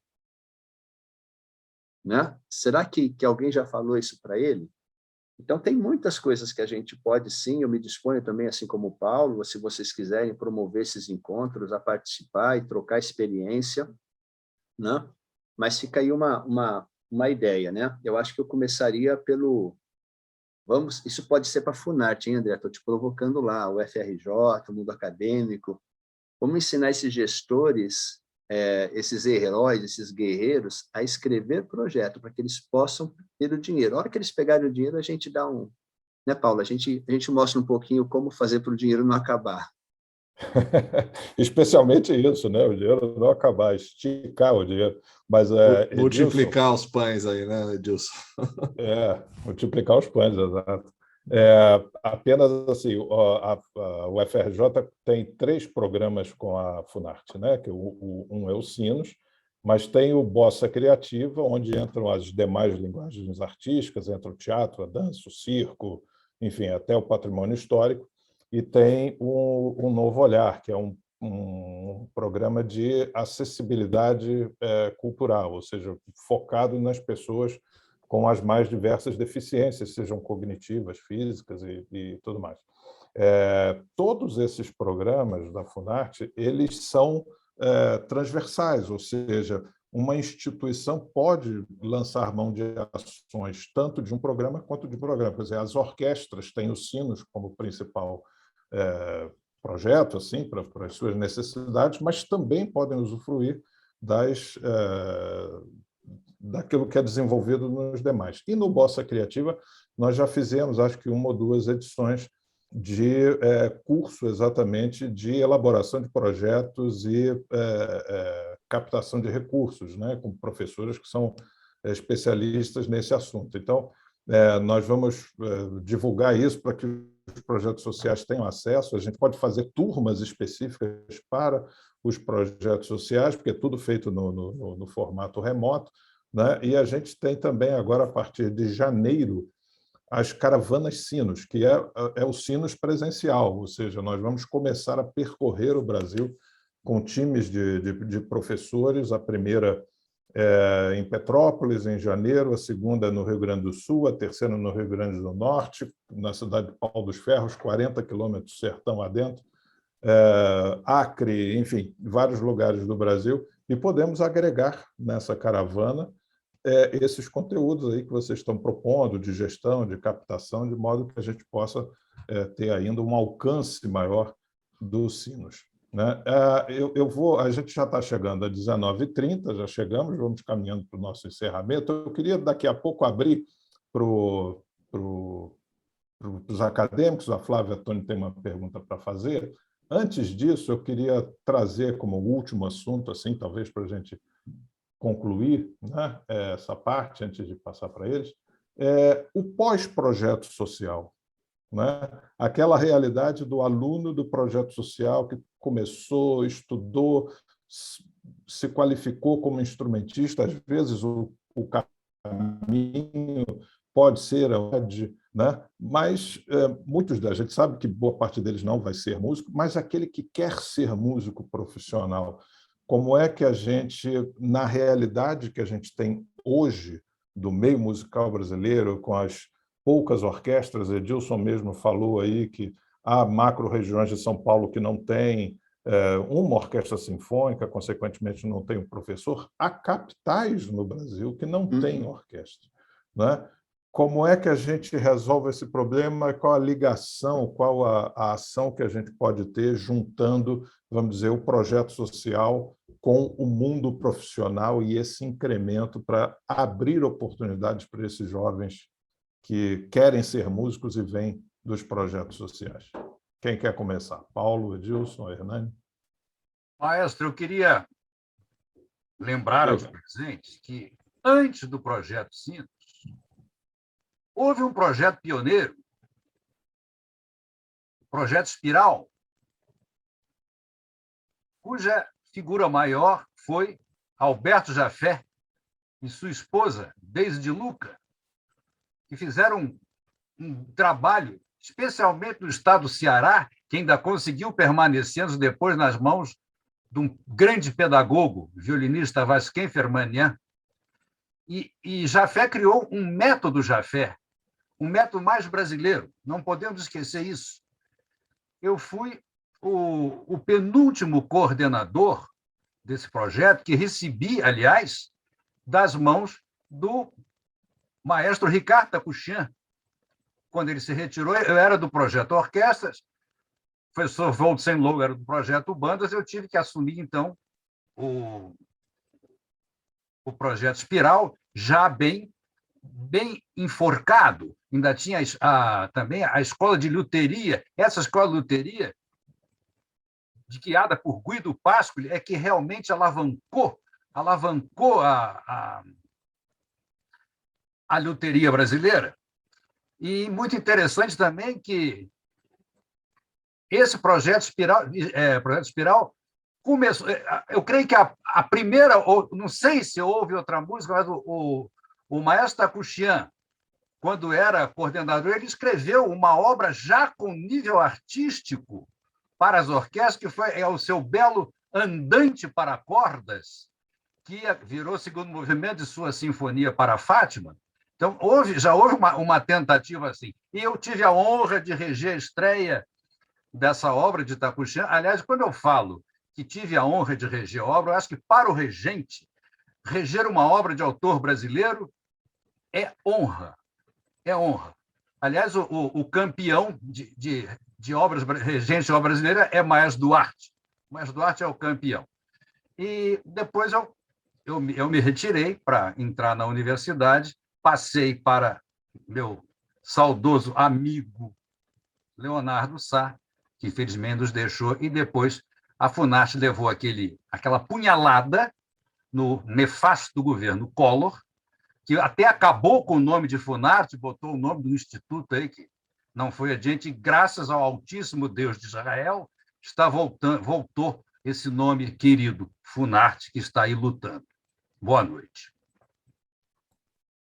Obrigado, Hernani. Ótima a tua intervenção, exatamente porque o projeto Espiral foi realmente uma ação fundamental, né? E eu, no meu período de formação e vida profissional, encontrei vários colegas que se formaram músicos no projeto Espiral. Aliás, eu estava em Brasília há 2 dias atrás e encontrei o Jairo Diniz, que é violista da Orquestra Sinfônica do Teatro Nacional Cláudio Santoro, e era uma ação do Sinos lá em Brasília, e ele veio falar comigo, olha, eu comecei no projeto Espiral, né? Quer dizer, com aquele orgulho de quem conseguiu virar um músico profissional através do incentivo que o Espiral deu, né?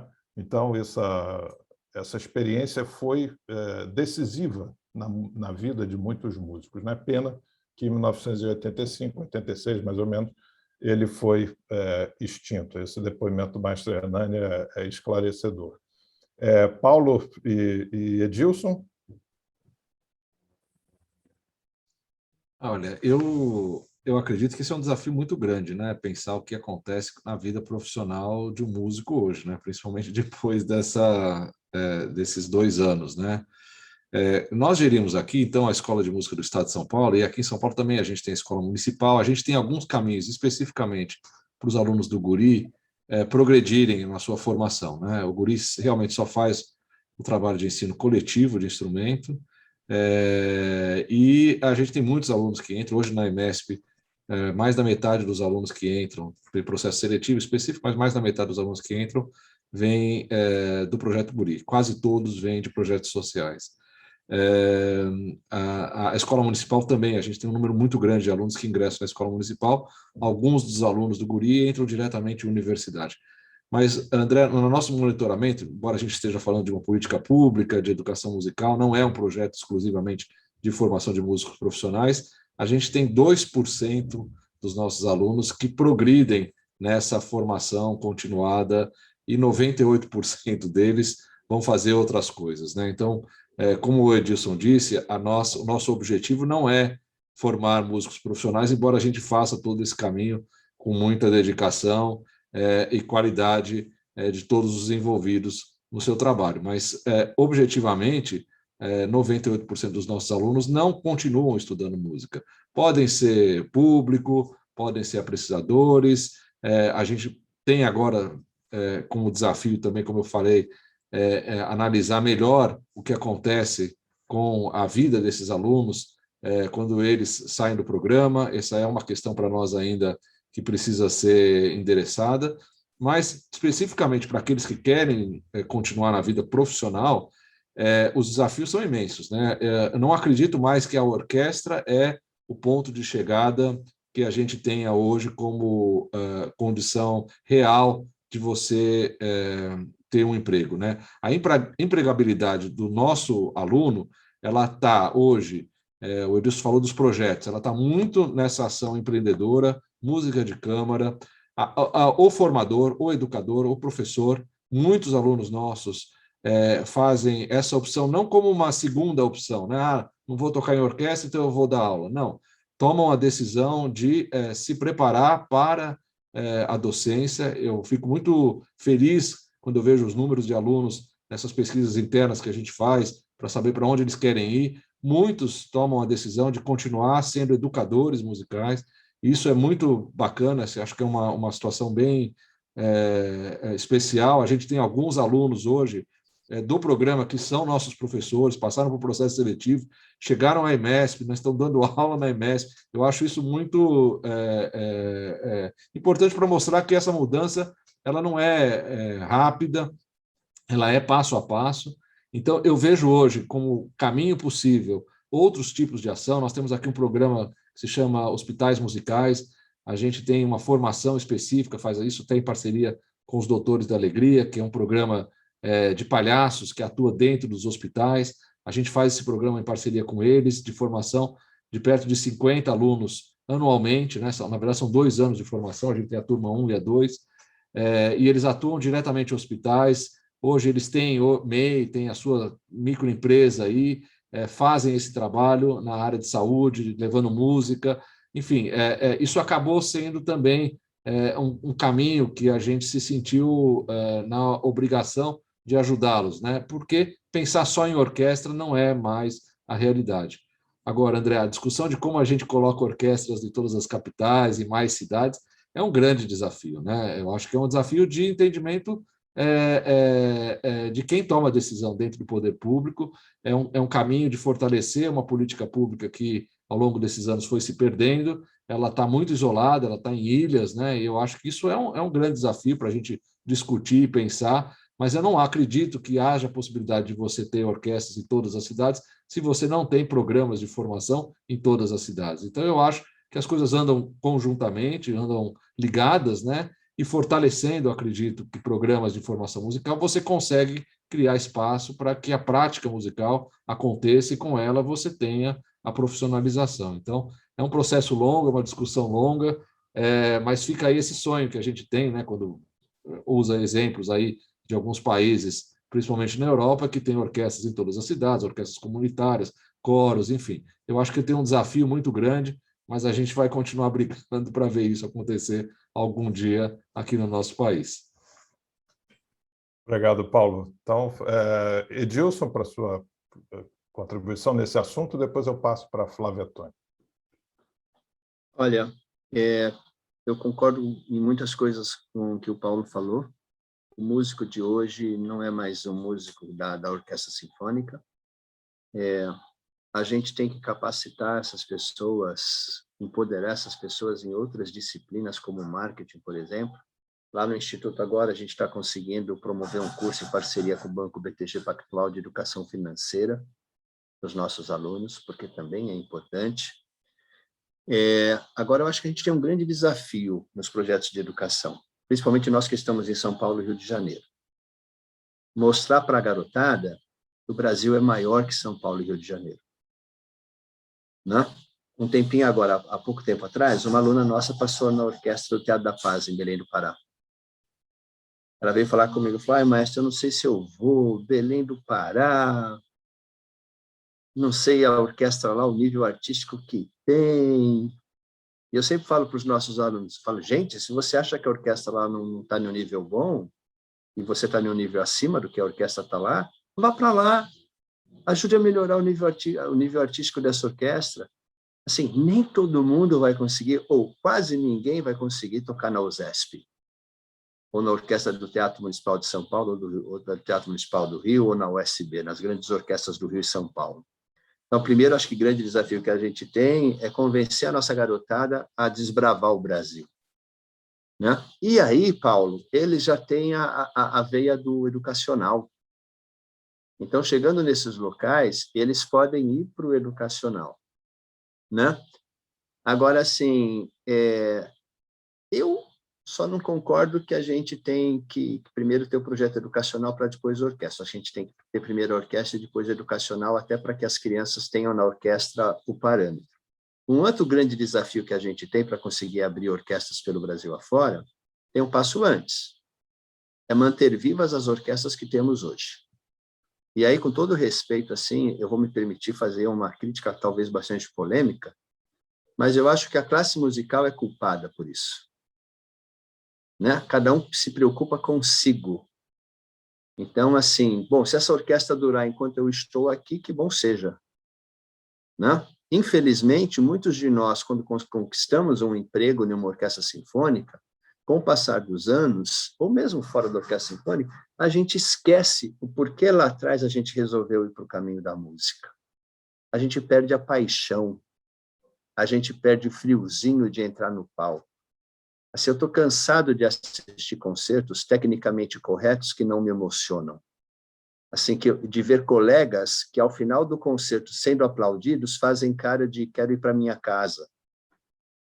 Gente, assim, como é que uma orquestra vive sem público?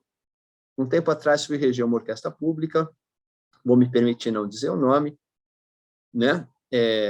Estavam com dificuldades, e eu disse a eles: quantos de vocês convidam as suas famílias e os seus amigos para virem assistir os seus concertos?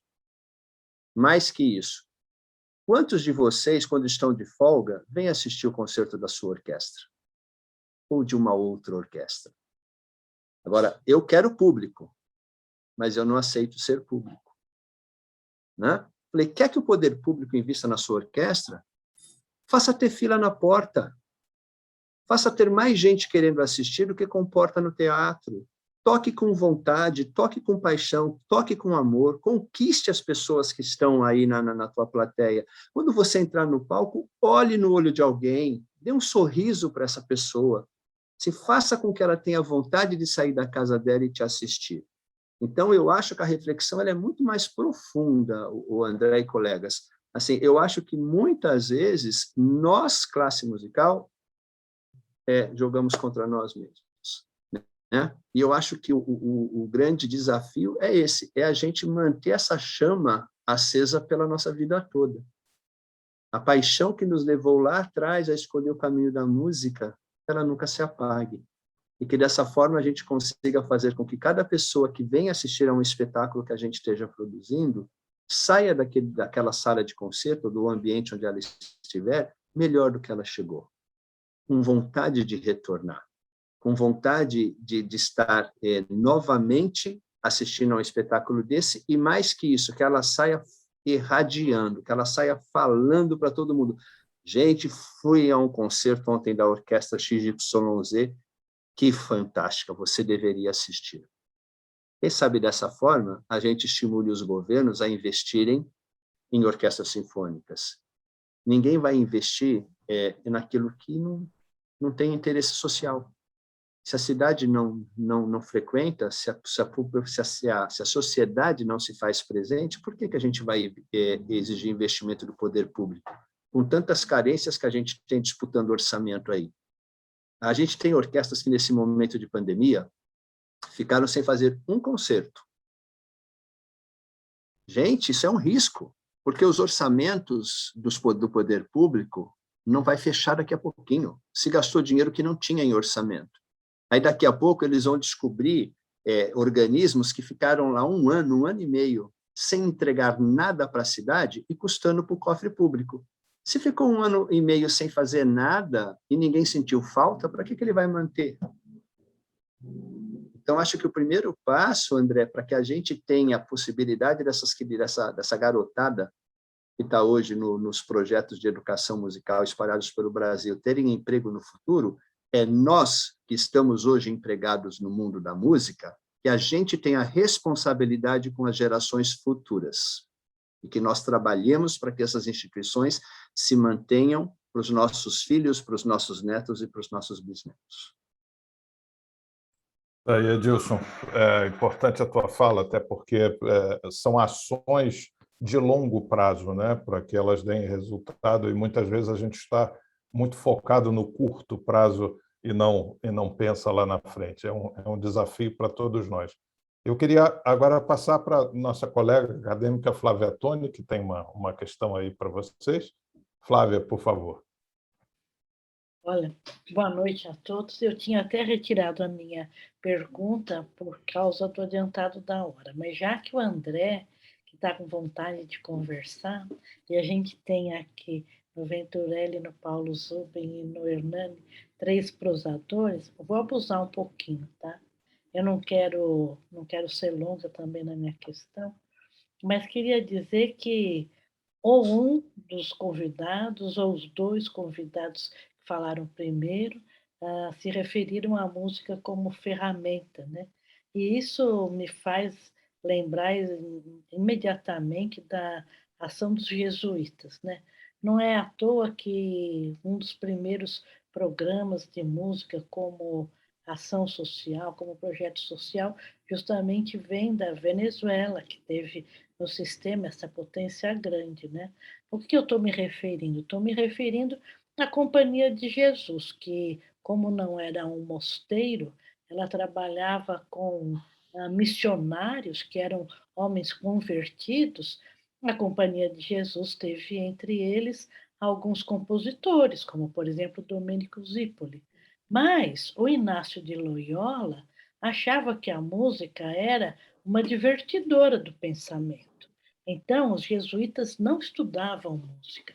Eles, quando começaram a entrar em contato com povos que não falavam a mesma língua que eles, imediatamente viram na música uma maneira de criar uma linguagem comum. E a gente tem aí aquelas divinizações, né? Aquelas glosas ao divino, aquelas maneiras de conversar com os indígenas através de músicas. Só que a gente sabe que, a partir do momento em que o Marquês de Pombal mandou expulsar os jesuítas do Brasil em 1758, e eles foram expulsos de toda a América Espanhola também, nós ficamos sem nada. Os índios, que tinham na música também um programa social, pararam de fazer música. A gente vê isso de maneira dramática naquele filme Missão, né? Porque a gente sabe, depois de tantos anos de estudo, que a música tem que estar dentro de uma rede social que tem que ser muito mais forte do que o local, do que o regional. É uma rede social que tem que ter todos os agentes possíveis e imagináveis ligados a ela. A gente não consegue fazer tudo ao mesmo tempo, não adianta. Eu acho que nenhum projeto social conseguirá algum dia fazer com que a música seja repleta de sentidos dentro de uma comunidade, de maneira que, se aparecer um Marquês de Pombal, a gente não deixe de ter orquestra, né? Então, como a gente não consegue resolver o problema, eu pergunto para vocês se, eventualmente, na maneira como vocês tratam com os seus alunos, vocês discutem esses assuntos com eles. Vocês falam sobre política cultural.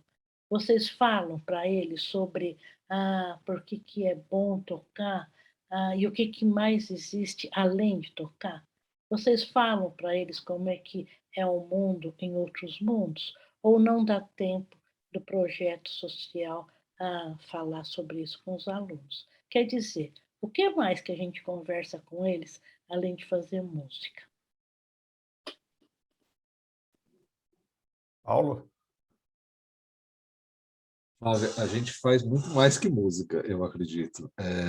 Eu acho que no nosso projeto pedagógico, esse espaço é um espaço de liberdade, é um espaço de protagonismo, é um espaço de discussão.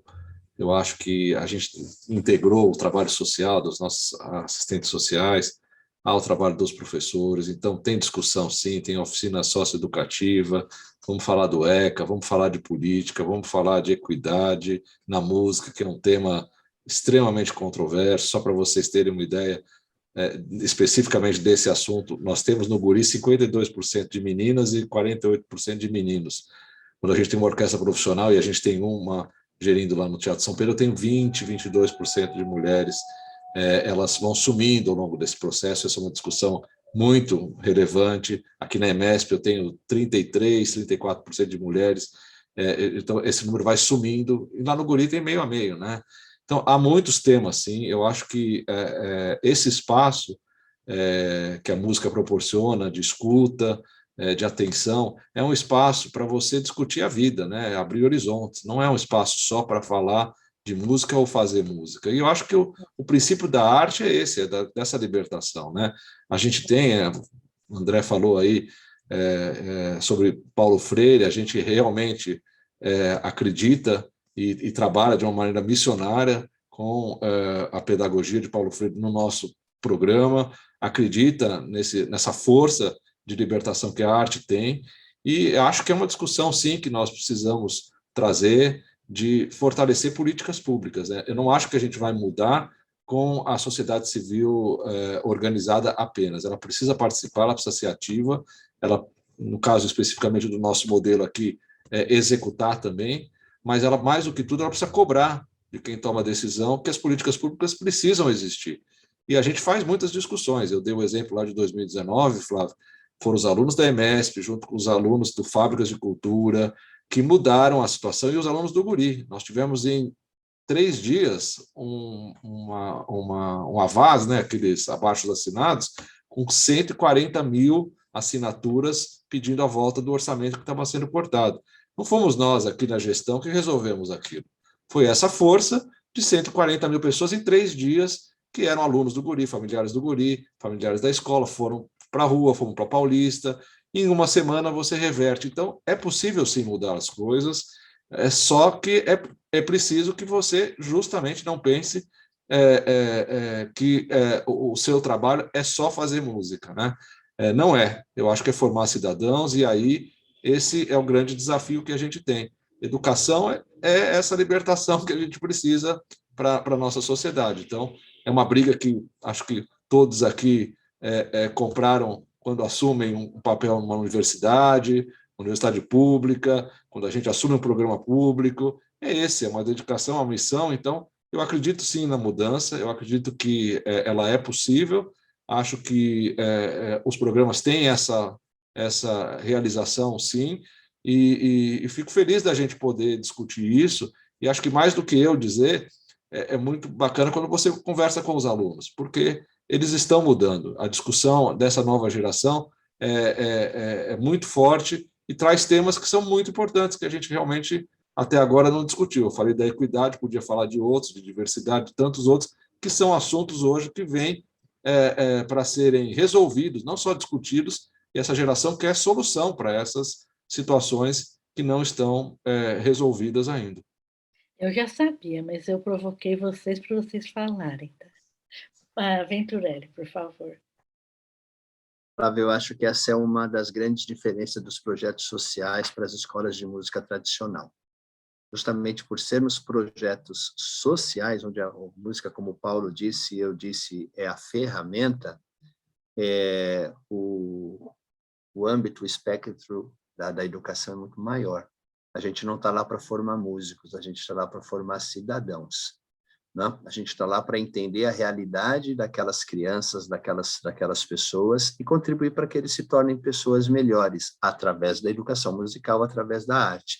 Então, para mim, como o Paulo falou, a grande diferença é isso aí. Nós não somos formadores de músicos, nós somos formadores de pessoas que até podem se tornar músicos. Tá ótimo, era isso que eu queria que vocês esclarecessem mais uma vez. Obrigada, viu? Obrigado, Flávia, por trazer essa questão para nós. Bom, a gente já está aqui chegando às 8 horas da noite, a conversa é ótima, como a Flávia falou, Paulo e Edilson são 2 ótimos prosadores, maestro Hernani aí também dando a sua contribuição com as histórias que trouxe para nós, mas a gente precisa ir encerrando, né? Então, eu queria chamar vocês para a última palavra final, começando aí com o maestro Hernani Aguiar.